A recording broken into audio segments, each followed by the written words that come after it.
Chapter 5.5 The Ancient Code of Magic. "You've messed up," said Theevil slowly.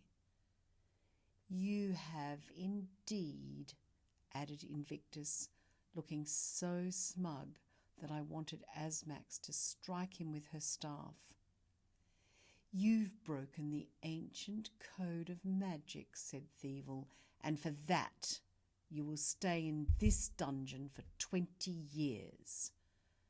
A huge explosion erupted all around us, and before Asmax could say a word, she was bound and gagged. A small candle appeared in the corner of the dungeon.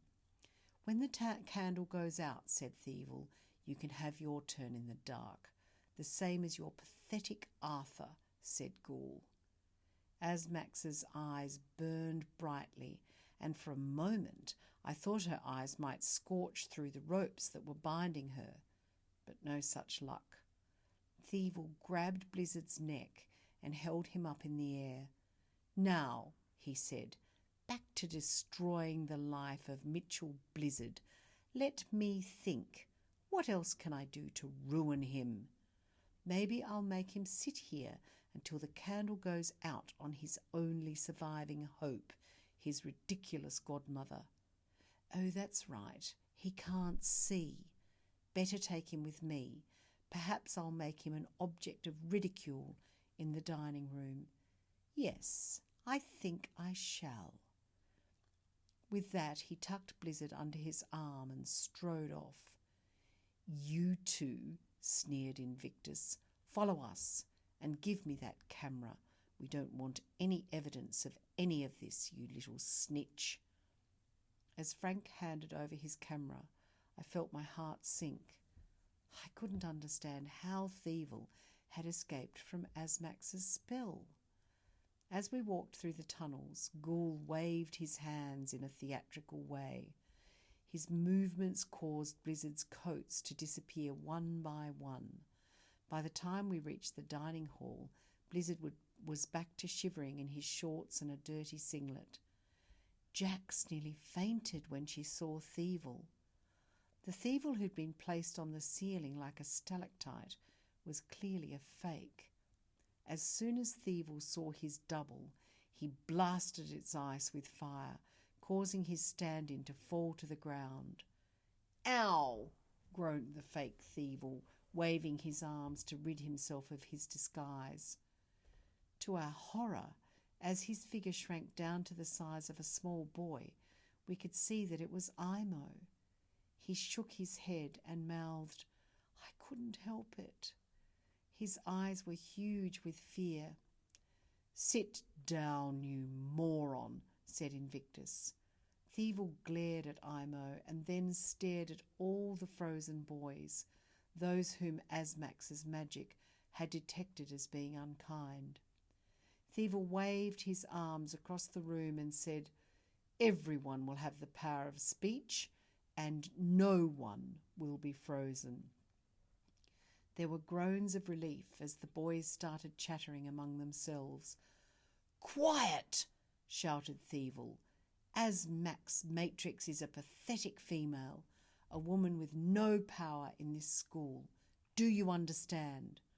All the students, even the kind ones, roared, "Yes!" Sometimes it's very hard to stand up against evil people. I looked at the kind boys, those who'd been able to speak when Asmax cast her spell. After they'd cheered for Theevil, their faces looked sad. I could only imagine what their hearts felt like. Imo started to weep, and Ghoul made him stand up on one of the dining tables. "Here stands a coward," said Ghoul. "He will stay on this table all night." All the boys cheered, even the kind ones.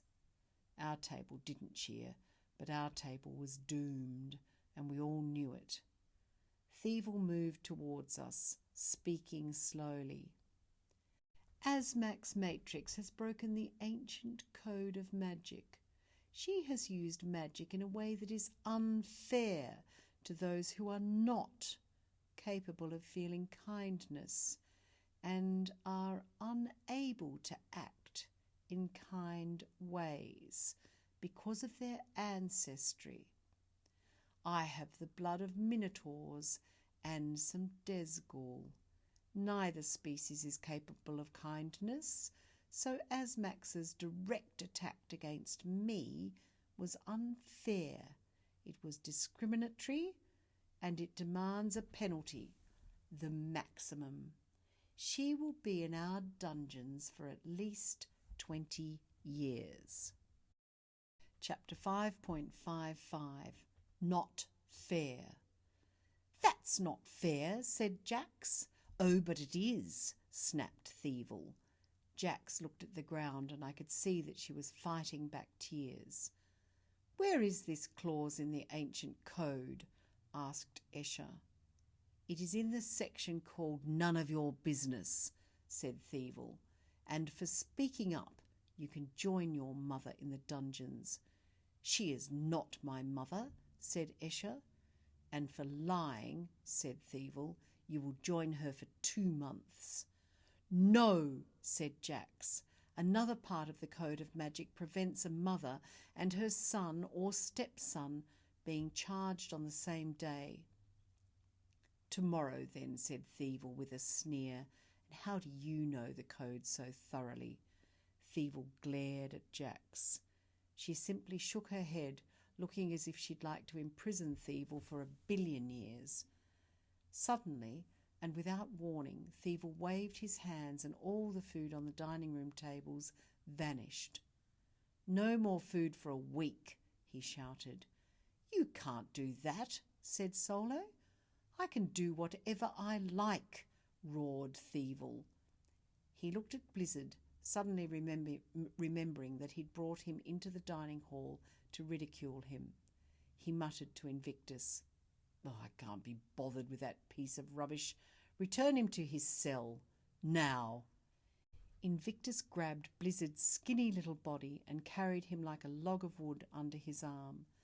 As he walked past us, I heard Invictus say, Stop shivering, you idiot. After his triumph, Theevil went out of control. It was as if someone had given him the keys to destruction.